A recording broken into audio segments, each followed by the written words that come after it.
Hi, I'm Alli, And I'm Andrei.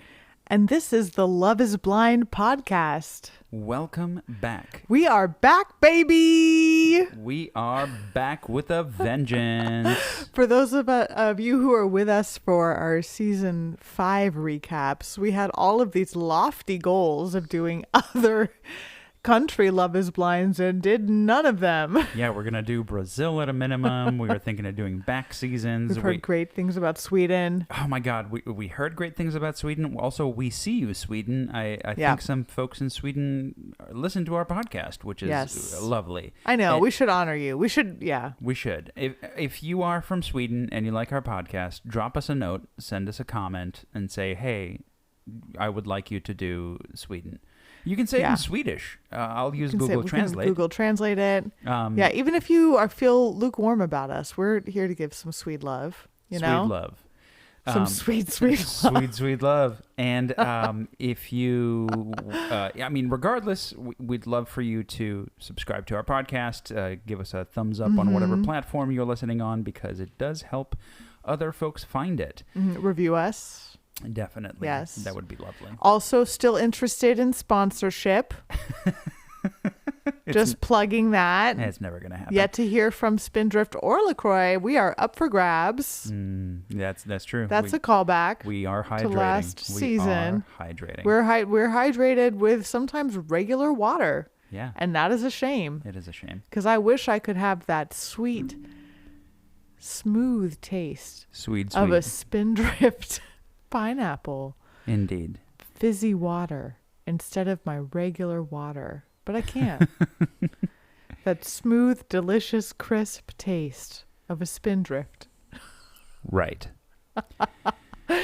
Anyway, we're back, baby. And we are, and I want to say Charlotte. Yes. Is it North Carolina? Yeah. North Carolina, indeed. Mm-hmm. Okay. And I have to say, so we've watched just the first episode when we're recording this. Already digging these people a lot more than the last season, folks. Although, you know what? It's hard to remember because I probably liked the last season folks after the first episode, and then, everything goes to hell. Right. But I mean, right look, now, I'm like, yeah, okay, I'm digging you. Yeah, we don't know. We don't know. We don't know their secrets. We don't know what we don't know. I'm looking to yet. If looking like you move. Yeah. That was Bill Shakespeare. That was very nice. But yeah, shall we just go ahead and get started? I think that's what we're gonna do. Is we're just gonna go ahead and get started. Mm-hmm. So that sounds like a good plan. What I noted right away is that it seems like their budget's gone up because they were able to get a bigger artist for the intro song. I don't know if that's maybe I just didn't clock it for previous seasons. Is it Whitney? No. But it is Kygo. And okay, that's a producer. Kygo and Whitney Houston. That's a producer I recognize. Obviously Whitney Houston. Yeah. And Think about it. We get the sort of overarching here's everybody. We got the most of these faces you won't remember. Yeah, that's a thing that I keep forgetting is the amount of people that you're just never going to see again. You're playing with my heart, it's like who to get attached to, who not to. Definitely get attached to that Nick Lachey and Vanessa Lachey because they're going to be around. I refuse that imperative. I know they'll be around. I still don't love them. Right. So we begin with our early pods. Way to move it right along. Move right past. These are our hosts. We have to like them. Yes. Okay. Not true. Disagree, but yes. True. Yeah. It starts with like your typical montage of like, here's everybody. These are like, this is what dating is. This is what's happening here. And most of these people, I gotta be honest, I don't even remember, even though we've just watched the first episode. I mean, because it focuses on a few couples, right? A notable quote: "How many things are going to come out of my vagina?" Yeah, they're talking about that's a fair having question. Kids. I get that. You man, you don't think about that. We have some successful dates, including with Trevor, who seems pretty charismatic. That hair is sus. Not loving the hair. I was going to say, I keep looking at his hair and then trying to figure out what's going on. Yeah. It feels like it's 2 different haircuts. It might even be 3 different haircuts. I think he self-describes it as a mullet. He does. And he's not wrong. It's lucky he's on a show where looks don't matter. No, I'm kidding. But that's not doing him any favors. He has what seems like some successful interactions with Chelsea. Yeah. And we have what I believe is the beginnings of our first love triangle being formed. Yeah. We get the lovely, my dog's name is Trevor. I thought that was pretty good. Mm-hmm. Good response to him being like, my dog's name is Chelsea. So, he also describes loving movies. a good love movie. Maybe it's me. I've never heard it described as a love movie. Like a romance. A romance, a romantic or a rom-com. comedy. But I wouldn't say The Notebook or A Walk to Remember are so calm, but they are rom. They're romances, Yeah. right? Yeah, I just I've never heard them. I would completely referred to be as melting for Trevor. Just I a love heads up. You know? Just through a wall, not knowing? Yeah. Oh, yeah. I mean, I love romance. Yeah, So definitely you do. it would be a second date for sure. And I appreciate the what feels like a natural chemistry going on between these two.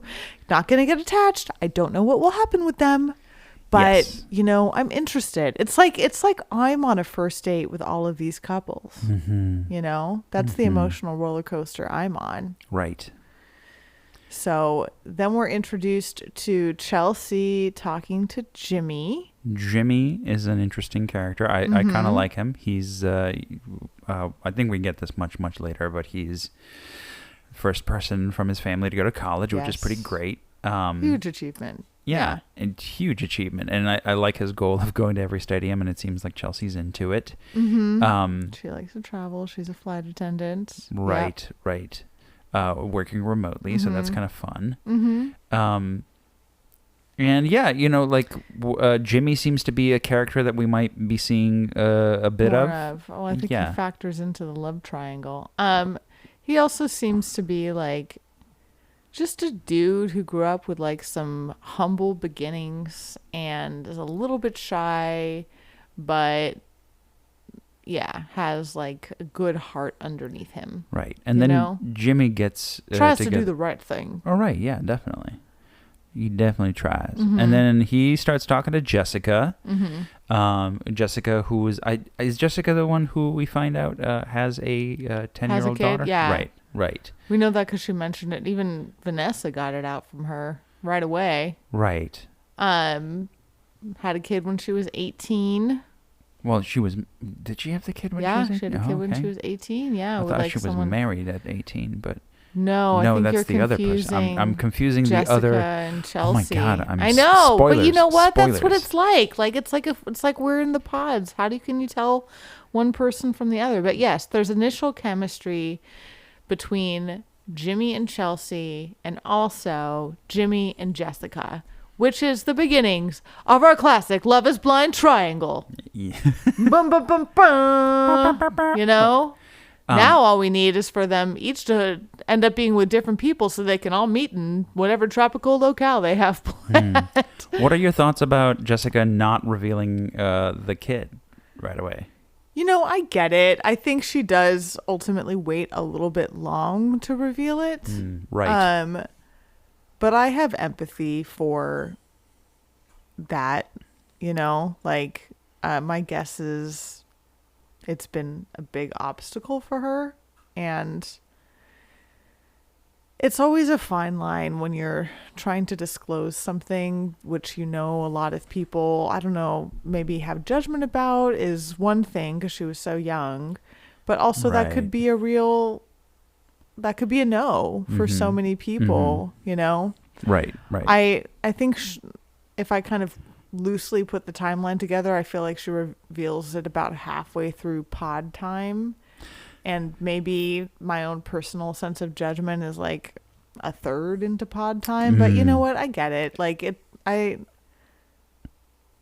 think it's a hard thing to reveal. Right. Yeah. It would be nice if for every single couple, every single interaction, we just had like a little like percentage at the bottom that says, day 3 of 10. Day Like, 3 yeah, of just like a 10. little like progress bar. Yeah. So we know that exactly would totally where we're mess at. with the editing. It would mess with the editing. Would be like, oh, this it would just show like 3, 2, 1, 6. Love is timed.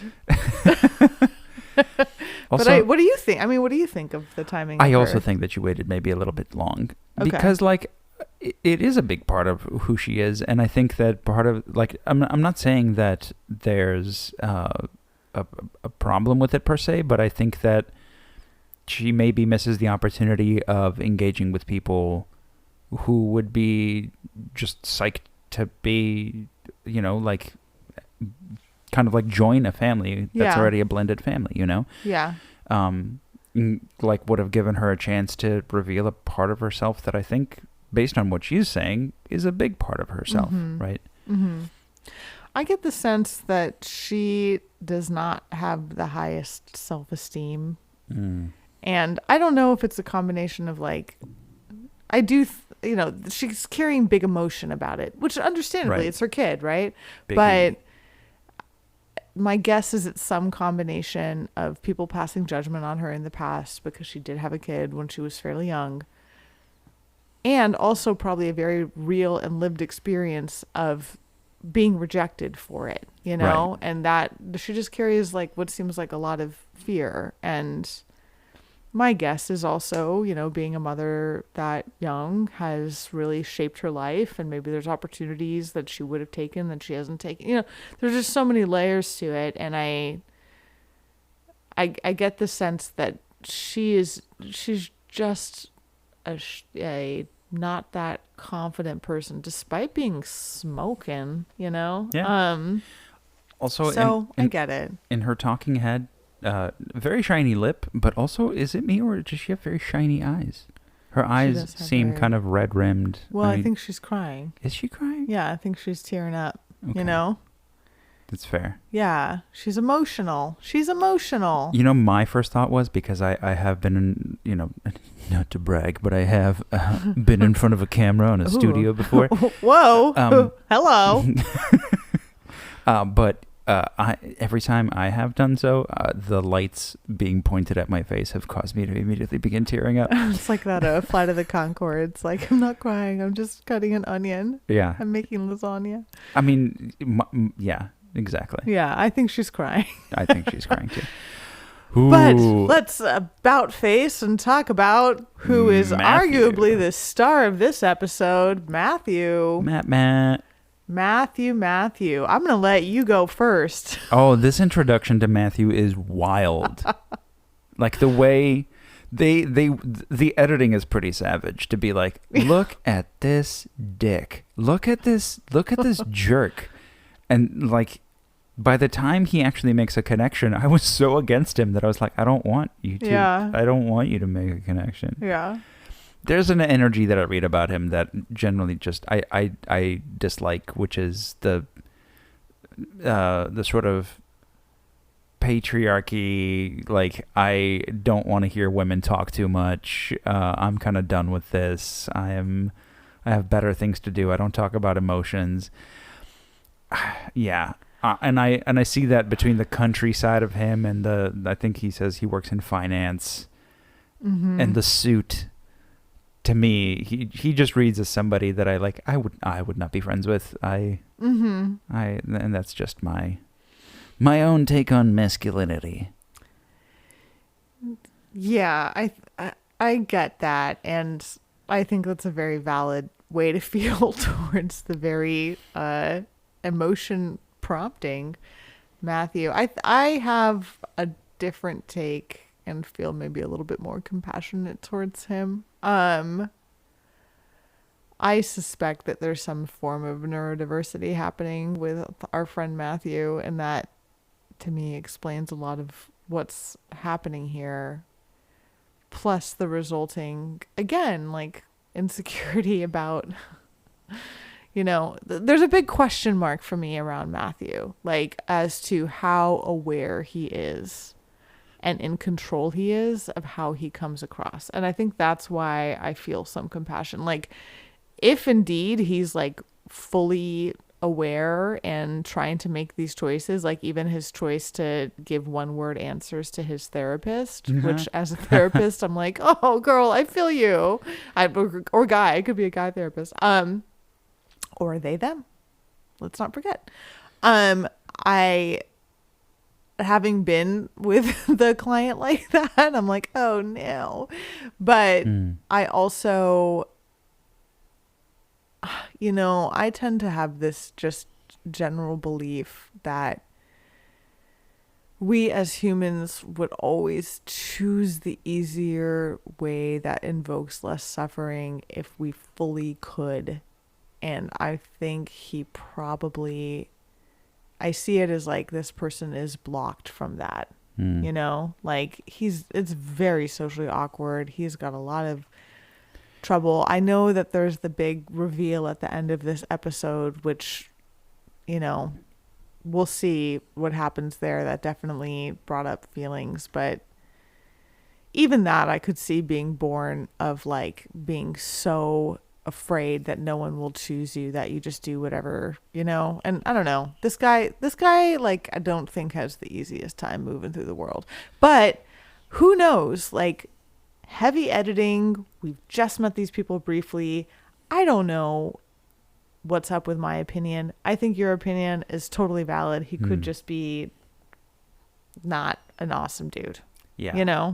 I mean, I think it's pretty interesting that he comes in. Like when he first came in with the numbered questions, I was like, okay, this is somebody who's socially awkward and who's like has this system, this like kind of like cute system of like interacting with people, but then it immediately backfires on him. Oh yeah. When somebody was like, okay, what about you? And he's like, I didn't think anybody was going to like reciprocity. I'm out. And that would be one thing, but then he says like, it's like talking to a wall. And I was like, well, okay, that's different. Like now you're just being, now you're kind of being an asshole. And he just walks out of the room.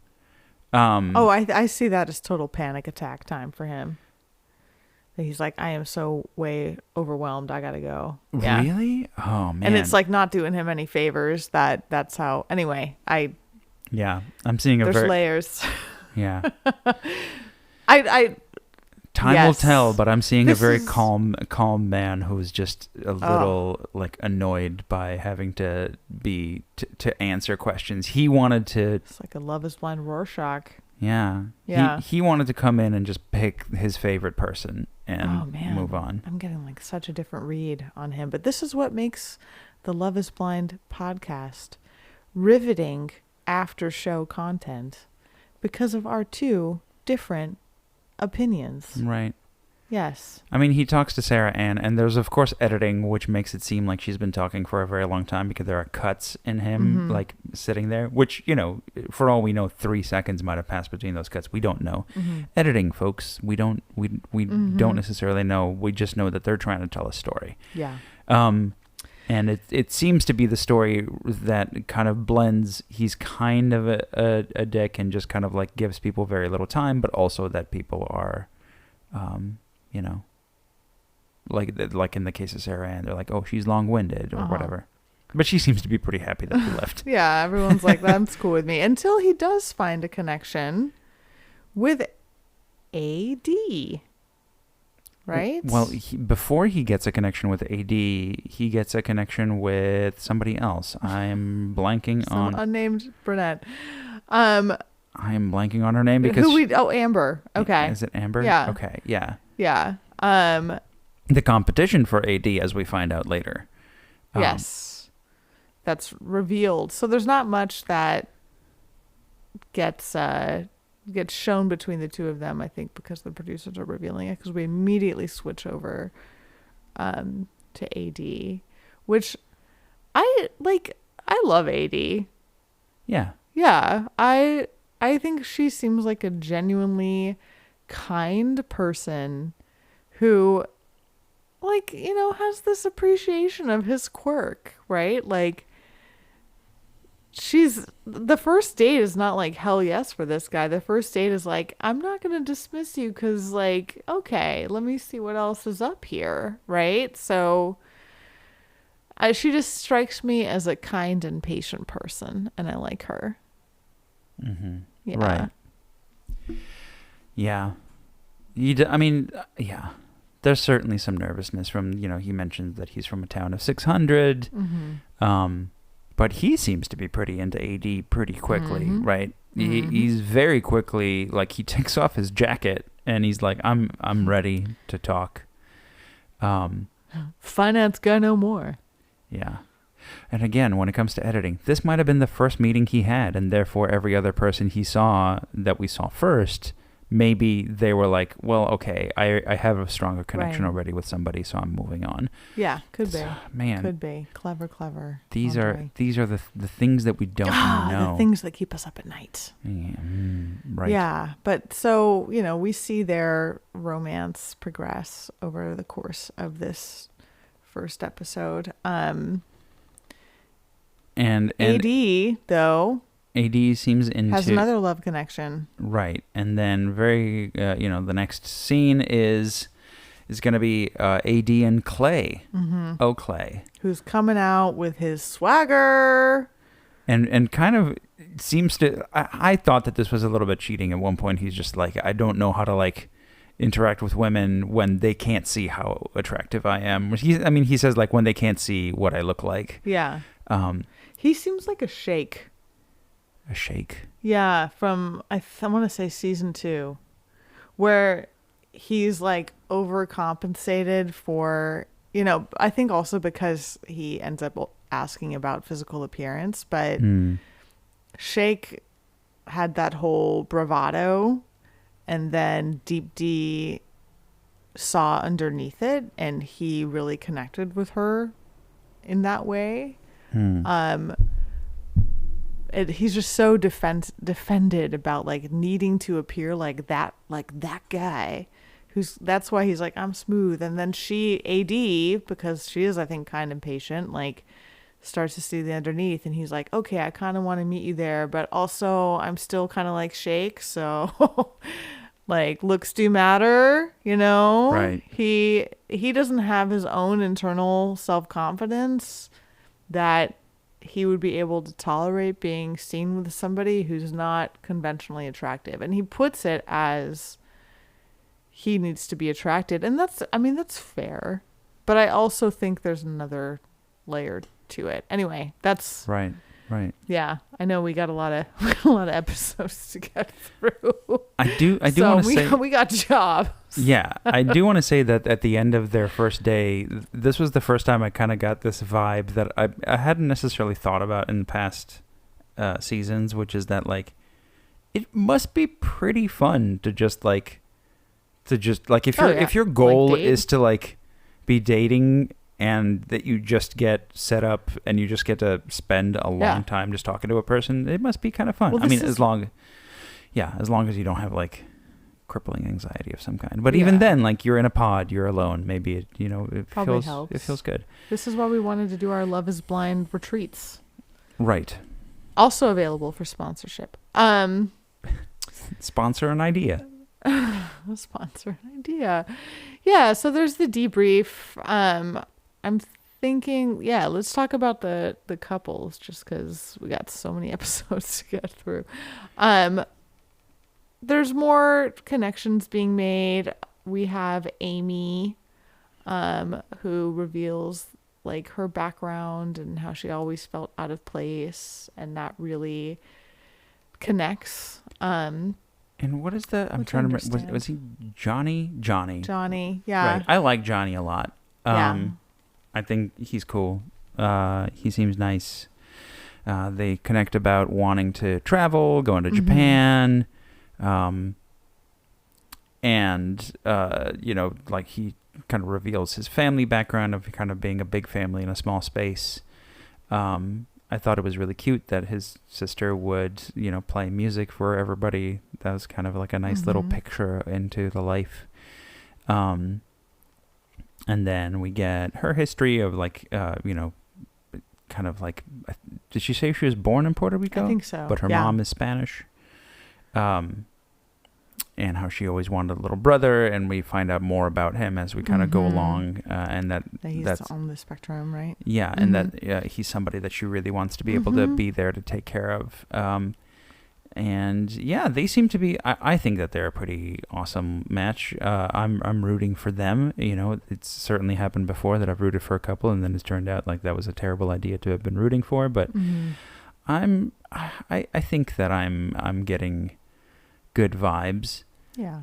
And I like the the thing that keeps coming up for folks, or at least for Amy too, is just like being able to like grow old with somebody and still see their beauty. Yeah. Which I believe when that happened, you and I looked at each other We and we're had like, a loving oh, look. Happy Valentine's Day, listeners. happy Valentine's Day, because we are recording this on Valentine's Day.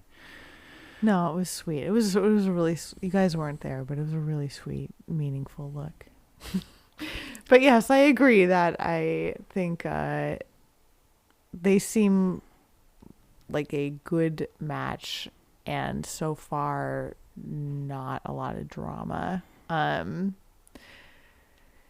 Yeah. Clay and AD seem to be hitting it off. They're talking. Yeah, they're they're talking continuing to be blankets. They good. seem to be like enjoying flirting with each other. Yeah.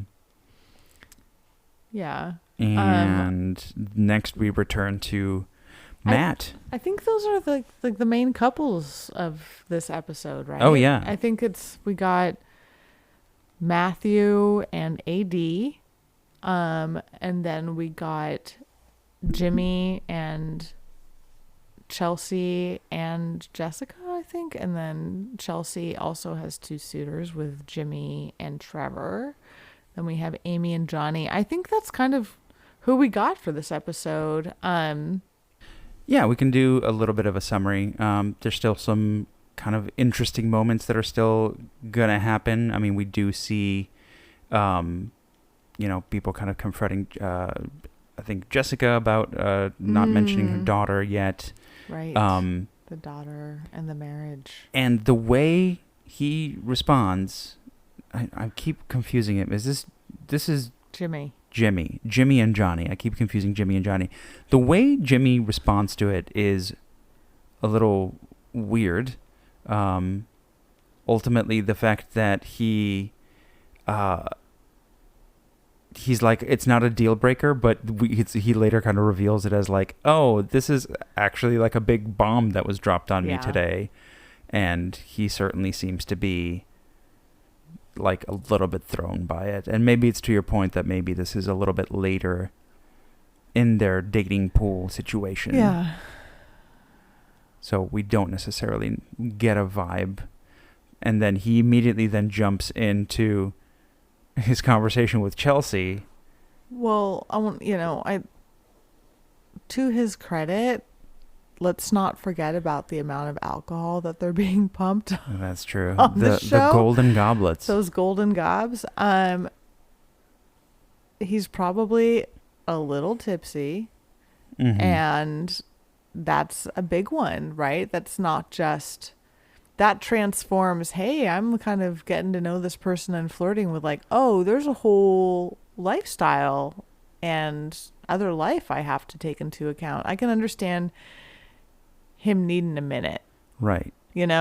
Like where he's like, I don't know if this is a deal breaker. It's probably not something he contemplated before. Yeah. Yeah. But yes, it's rough that his go-to response seems to be turning silent. Yeah. There's also a bunch of editing done. Even when Chelsea mentions that she didn't go to college, there's like a long shot of him like seeming to react where like I think the editors were like, and he's going to hate it. And then he's like, I bet you're the best, flight attendant too, Yeah. So it's a little he's a little unclear as to like what his actual opinion is, whether he's like genuinely into this or like not super into this. But he certainly describes the child as being like a big bomb that has been dropped on him. Yeah. And then when Chelsea mentions that she was married, he seems to want to change the I mean, he says he's like, I'm trying to think of a way of changing the subject. so yeah, I think to your point, I think he was unprepared for these things. Yeah. I have to say, I think it's totally reasonable. I mean, right. You're in his shoes. You're kind of going in, yeah, maybe you could get married, but there's probably a sense of non-reality about it, especially considering you can't see these people. And then lo and behold, you find yourself connecting with somebody and like, okay, maybe this is a thing. And then like, I suspect he would have reacted differently about the Chelsea being married news if it hadn't come on the heels of Jessica revealing she had a daughter, right? Right. Like, because, someone was married. Okay, maybe there's thoughts about marriage. They are in the South. Maybe that's like a different thing. I don't think I personally would be too thrown off by someone having been married in the past, although I'd probably want to know what happened. But I think if I had just had this experience of like, oh, I'm going to have to take into account a child. Whoa, let me orient myself towards that. I'd be still kind of shaken by that. It wouldn't necessarily be a no, but it would be like, I have to readjust myself. And to be in that headspace and then get this other like surprise or something you weren't anticipating. I just feel like a lot of what he shows Chelsea as reverberations from how he was feeling about Jessica. And if you're on the other side of somebody and you're revealing something that feels very vulnerable and what you get is like a stone face, man, that is not a good feeling. Right. They just seem like people being human beings. Yeah. Yeah. I mean, Trevor, even though Chelsea seems to have kind of taken the tack of like, I thought I told you, Trevor, about my being married, Trevor certainly takes it significantly better and like jokes about it and like asks questions about it and seems interested in it and also understanding.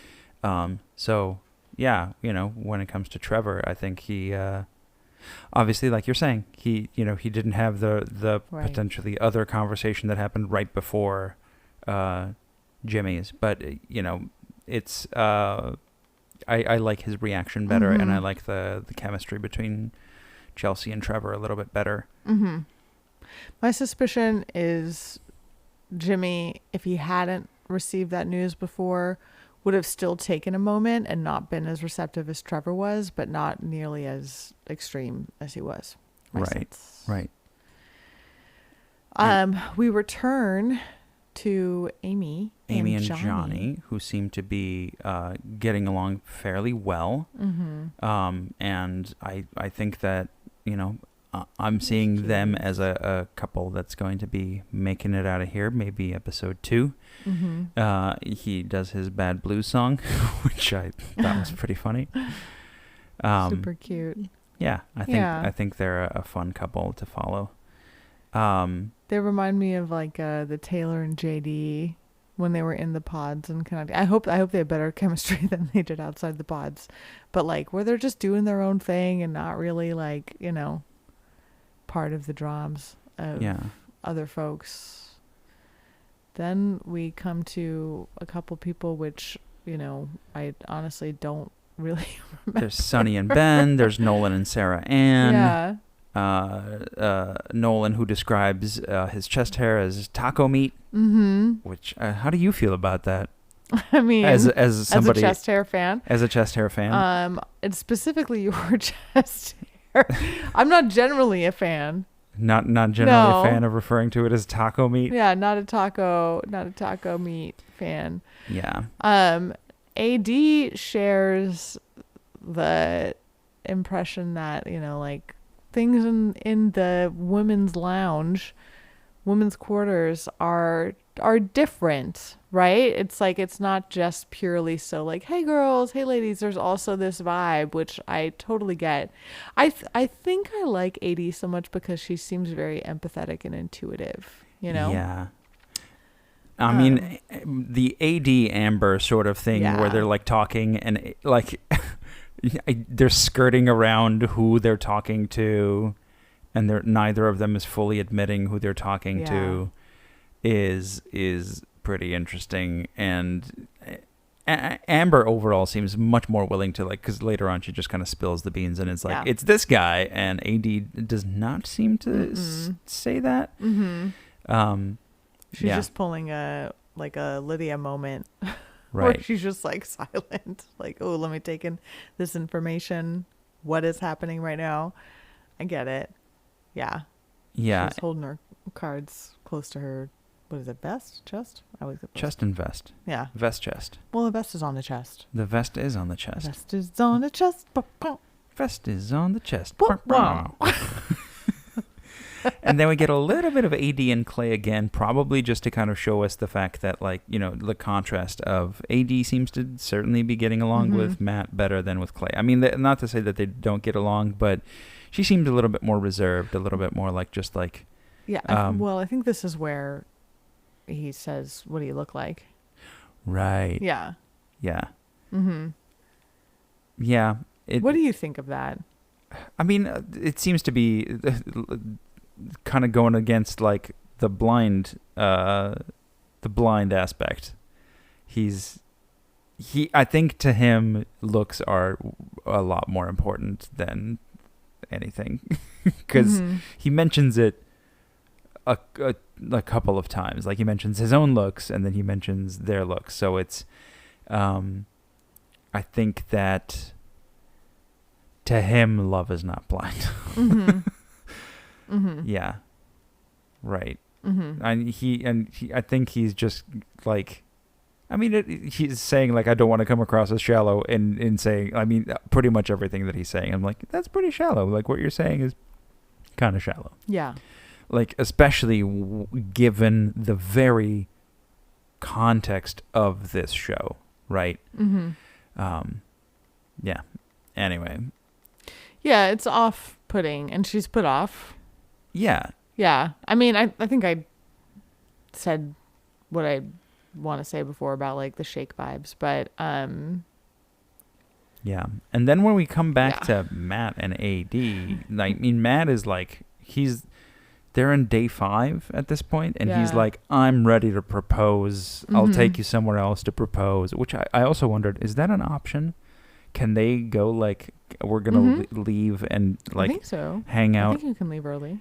Yeah, but like, and then continue to participate? Like, can you leave the pods early and then like go in? I mean, I guess if they propose on day 5, they can just peace out, right? I think before the so. honeymoon.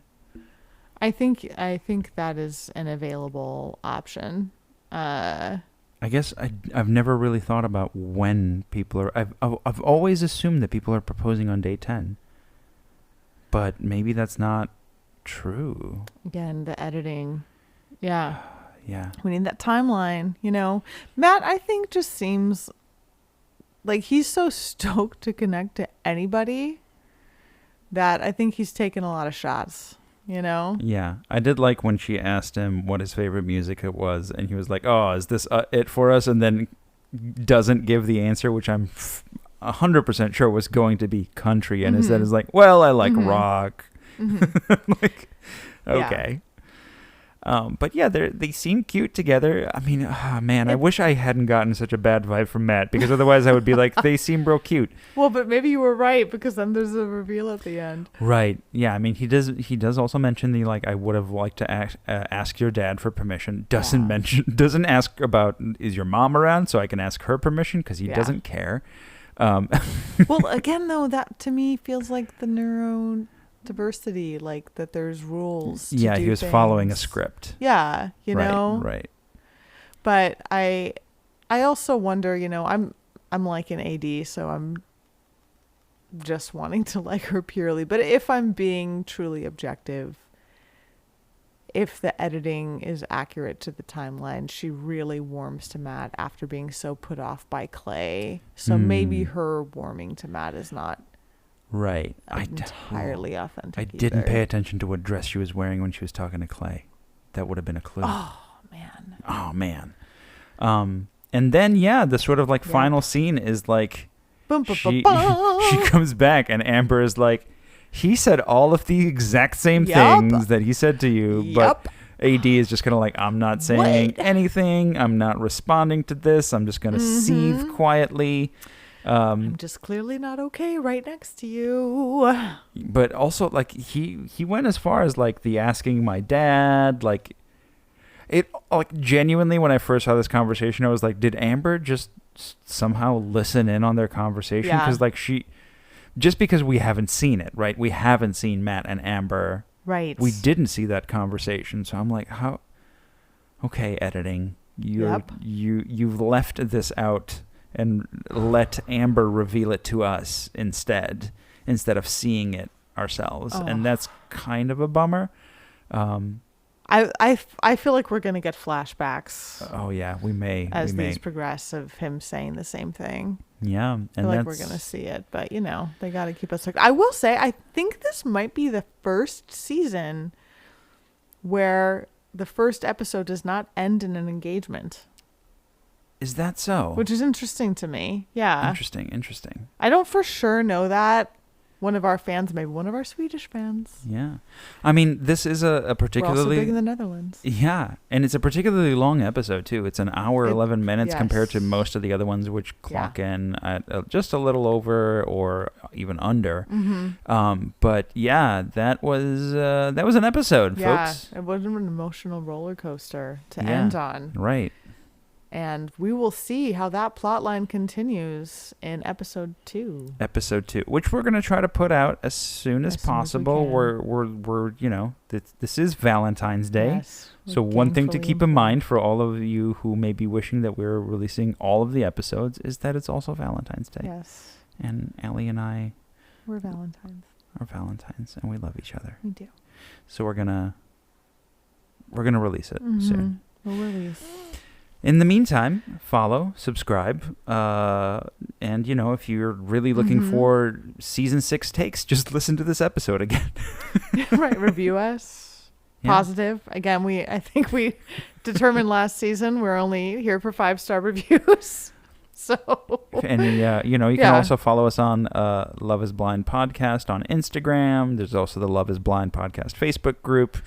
You can connect with us there if you want to send us a message, anything about, last season we got some very useful notes about like audio levels, which are helpful. Anytime you got anything to let us know, just let us know. It honestly makes our day. Every time we got a message or review, we excitedly showed each other, and it was awesome. So we do love it. Yeah. Because, we're ultimately doing this for fun, but also for you, and we don't get anything out of it other than your responses to us. So far, Spindrift.